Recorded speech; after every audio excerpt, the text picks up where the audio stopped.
National agricultural science Pusa नई दिल्ली के AP Shinde symposium hall में Indian chamber of food and agriculture की जानिब से कृषि उत्पादों के निर्यात और कृषि विकास पर एक दिवसीय कॉन्फ्रेंस हुई, जिसमें कृषि उत्पादों के एक्सपोर्टरों और कृषि विकास से जुड़े संगठनों और पॉलिसी मेकर्स ने गहन चर्चा की। दिन भर चली इस कॉन्फ्रेंस में कृषि निर्यात को बढ़ाने, निर्यात तुल्य उत्पादों की गुणवत्ता सुनिश्चित करने पर जोर दिया गया। निर्यातकों को आने वाले दिनों के चैलेंजों से भी बाखबर किया गया। निर्यातकों ने इस अवसर पर भारतीय कृषि विकास को $50 बिलियन से आगे ले जाने का संकल्प लिया। आइए अब हम आपकी मुलाकात कराते हैं कॉन्फ्रेंस में भाग लेने आए कृषि विशेषज्ञों और निर्यातकों से। सबसे पहले आईसीएफए के चेयरमैन डॉक्टर एमजे खान को सुने। देखिए, इंडिया से एग्रीकल्चर एक्सपोर्ट्स कृषि निर्यात बड़ी तेज़ी से बढ़ा है पिछले 2 सालों में। 20-21 में 17% की ग्रोथ थी और 21-22 में 20% की। कुल मिला के $50 बिलियन क्रॉस कर गए हैं, जो बड़ा हिस्टोरिकल लैंडमार्क है। तो एक तरीके से उस अचीवमेंट को सेलिब्रेट करने का और आगे का रास्ता रणनीति बनाने का, कैसे 50 से 80 और 80 से $100 बिलियन अगर 3 से 4 सालों में जाएगा। तो उस पे आज ये बैठक थी, जिसमें एक्सपोर्टर्स थे, पॉलिसी मेकर्स थे, एक्सपोर्टिंग ऑर्गेनाइजेशंस के लोग थे, किसान लोग थे कि किस तरीके से देश का एक्सपोर्ट तेज़ी से बढ़ाना है। मुझे लगता है 2025 का टारगेट है $100 बिलियन का। तो बहुत बड़ा टारगेट ऑनरेबल प्राइम मिनिस्टर ने दिया है देश के सामने। सभी एजेंसीज़ को और स्टेट गवर्नमेंट्स को और किसानों को ऑनबोर्ड करना है, तो उसके लिए बड़े मैसिव स्केल पे ट्रेनिंग प्रोग्राम चलाने हैं, इंटरनेशनली प्रमोट करना है, नए स्टार्टअप्स को डेवलप करना है।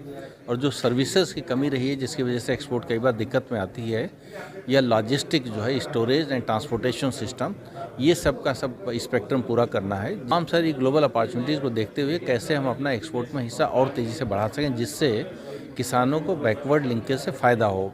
एक्सपोर्ट में ज़्यादा अर्निंग होती है, उसका पेमेंट किसान को ज़्यादा मिलेगा।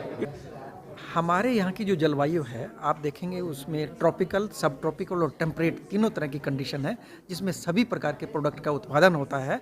तो हमारे यहाँ सबसे बड़ा मैं ये कहूँगा कि जो लाभ मिला है वो जलवायु एग्रो क्लाइमेटिक कंडीशन का है।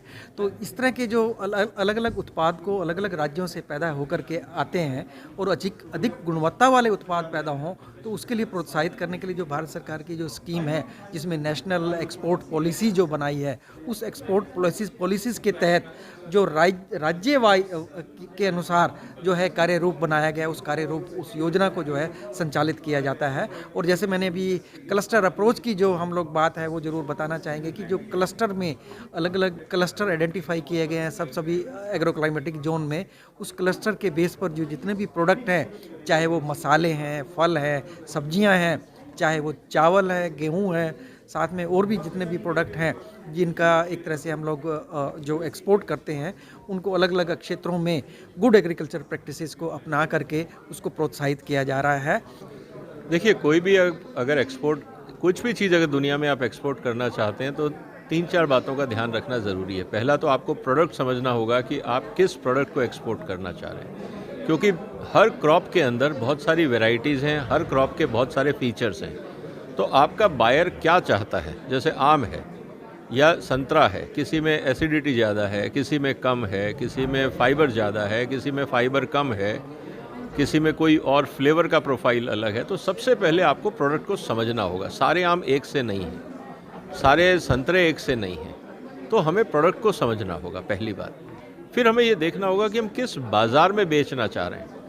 तो जो हम प्रोडक्ट और मार्केट का कॉम्बिनेशन ज़रूरी है कि कौन सा प्रोडक्ट कहाँ बिकता है, पहले हमें इसको समझना होगा। फिर प्रोडक्ट के साथ साथ जिस बाज़ार में आप बेचना चाहते हो, उस बाज़ार की लीगल और टेक्निकल रिक्वायरमेंट्स क्या हैं, क्योंकि आप अगर बेचना चाह रहे हैं और उसमें पेस्टिसाइड है तो कोई नहीं लेगा।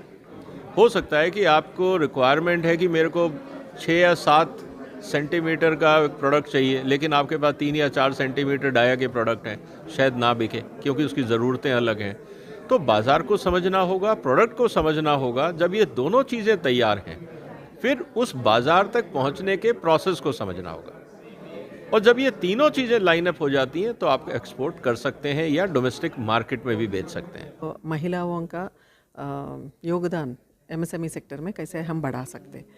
महिलाओं का अभी 18% ही है एमएसएमई सेक्टर में उनका ओनरशिप, तो इनको हम कैसे 25% बढ़ाएं, इसके बारे में हमने एक रिसर्च अभी शुरू कर रहे हैं।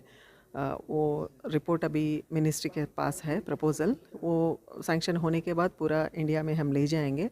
ज़्यादा से ज़्यादा महिलाओं को एमएसएमई में कैसे ला सकते हैं। जब महिलाएं कृषि कर सकती है तो घर का देखभाल कर सकते हैं, बच्चों को बड़ा कर सकते हैं और ये गाय ये सब का पालन कर सकते हैं। छोटा छोटा उद्यमी घर का जो कॉटेज इंडस्ट्रीज़ है उनको संभाल सकते हैं, तो एमएसएमई सेक्टर में भी वो लोग आ सकते हैं। देखिए, इसमें सबसे बड़ी जो एक उपलब्धि है मैं उसको कहूँगा कि आज हमारा किसान सिर्फ उत्पादन की ही ओर ध्यान नहीं दे रहा है, वो ये जागरूक हो गया है कि यदि हमने अच्छी गुणवत्ता का निर्यात तुल्य उत्पाद किया तो हमको इससे ज़्यादा फ़ायदा होगा, और जो योजनाएं हैं सरकार की उनके साथ जुड़ के हम अपने उत्पाद को ऐसे समूह बना के दे सकते हैं इंडस्ट्री को।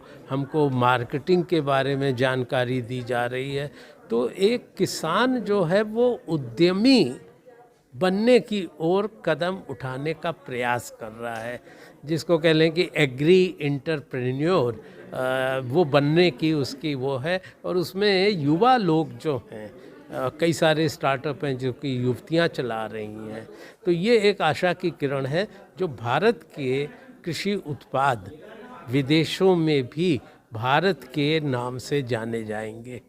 आज ये एक्सपोर्ट कॉन्फ्रेंस में मैं पूना से आया हूँ।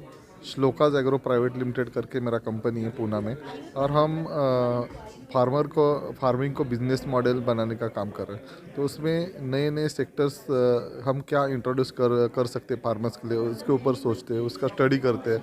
क्लाइमेटिक जोन अपने पास कौन से हैं, तो उसमें बाहर के कौन सी वैरायटीज अच्छी सूट हो सकती है, उसको वैल्यू एडिशन कैसे कर सकते हैं, इसके ऊपर हम फोकस कर सकते हैं।